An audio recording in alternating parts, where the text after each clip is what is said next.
With the growing escalation between Israel and Lebanon, the IDF has claimed fresh attacks against Hezbollah. Israeli fighter jets struck military targets inside South Lebanon, and this comes as US continues to urge de-escalation between the two. The Israeli forces have also claimed to have fired artillery towards Alma el-Shaib, and as per reports, the IDF dropped phosphorus bombs on towns near forests, and that caused fires. U.S. Secretary of State Antony Blinken met with Israeli Defense Minister Yoav Gallant on Monday. At the meeting, Blinken urged Gallant to further avoid escalation with Lebanon. U.S. has warned that an Israeli offensive into Lebanon will trigger an Iranian response, triggering a broader war in the region.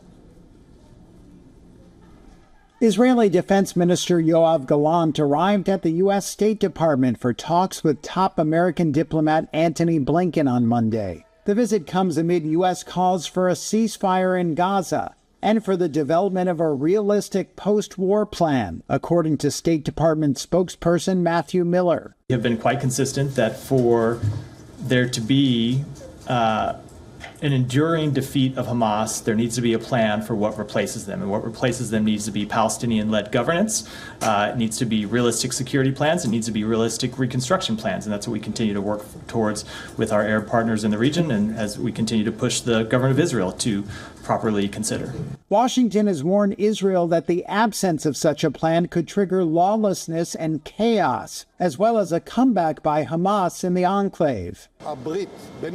After the meeting, Gallant didn't address this point with reporters, but did say the alliance with the United States is extremely important to the future of Israel. He also met with advisors to President Joe Biden, as well as CIA Director Bill Burns Monday, in discussions he called critical as Israel deals with Gaza and escalating hostilities on Israel's border with Lebanon, where exchanges of fire with Hezbollah have stoked fears of wider conflict. He's set to meet with Defense Secretary Lloyd Austin on Tuesday.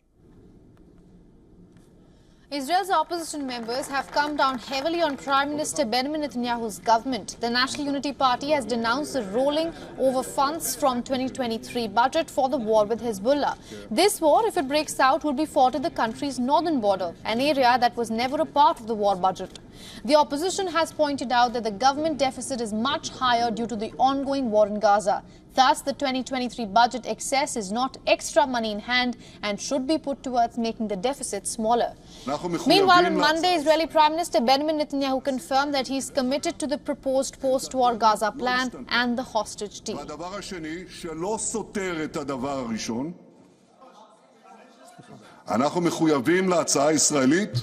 We are committed to the Israeli proposal that President Biden welcomed. Our position has not changed.